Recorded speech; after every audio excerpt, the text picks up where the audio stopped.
It seems to me that I need to put my own personal individual effort towards revealing the uniqueness of the Creator, to try and identify in everything that happens to me that there's none else besides Him, on one hand. On the other hand, Kabbalists tell me, they write, that I can and must and am able to discover none else besides Him only in actions I do in a group with friends. And there's like a collision here, a contradiction between my personal feeling in none else besides Him, that I have a tendency towards it,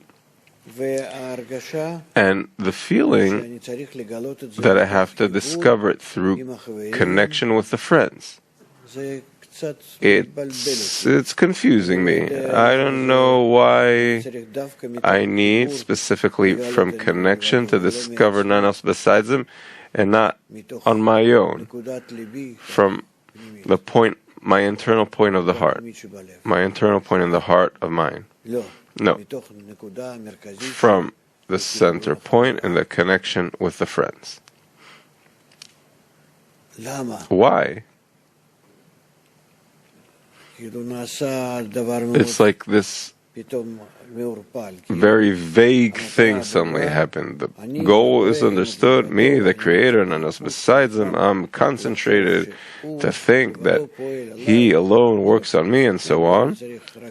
And I only, for that, I need to be concentrated? Suddenly, no.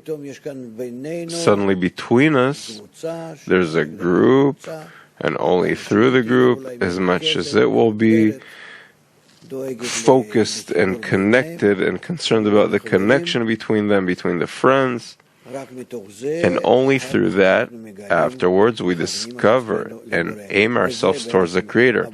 And that is actually the correct Creator, and not what I can depict to myself in an individual, personal way, meaning a false depiction. Let's calculate this. Let's talk about it.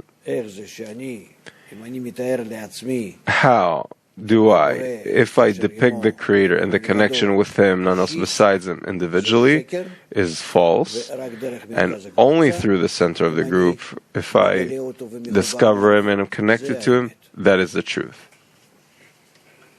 Rather, only in the group, out of connection. And not just from the connection, but from the connection that you're praying for them, the prayer of many, because otherwise the Creator doesn't hear. You understand? It's so much so. And also other conditions in which you disconnect from yourself. You're given such conditions that whether you like it or not, you come to states where you don't exist. Everyone outside of you exists, and you have just one point from which you can ask for them only. That is considered to truly change your personal state. Meaning, in what do I change my personal state? When I ask more for them, and even more for them. That's it. For myself, nothing. That's called restriction, tzimtzum. Yes. So if I read what he writes here, then there's like this state that's called concerns, troubles, and so on. To exit that state, I have to sit in a workshop, be included with the friends, and that's the only way to change my situation from concealment to...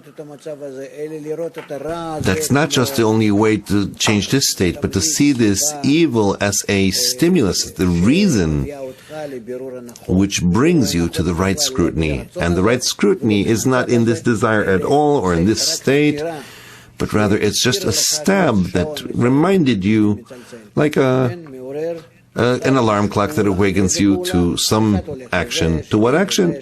One goes to this, one goes to that, the third one goes to that, and the alarm clock goes on its own, as if without any connection to the action. The fact that you felt bad has nothing to do with the action that you need to do now. You need to now do an act of correction and not to mitigate your evil and where it hurts you. Completely not. They're just giving you a reminder.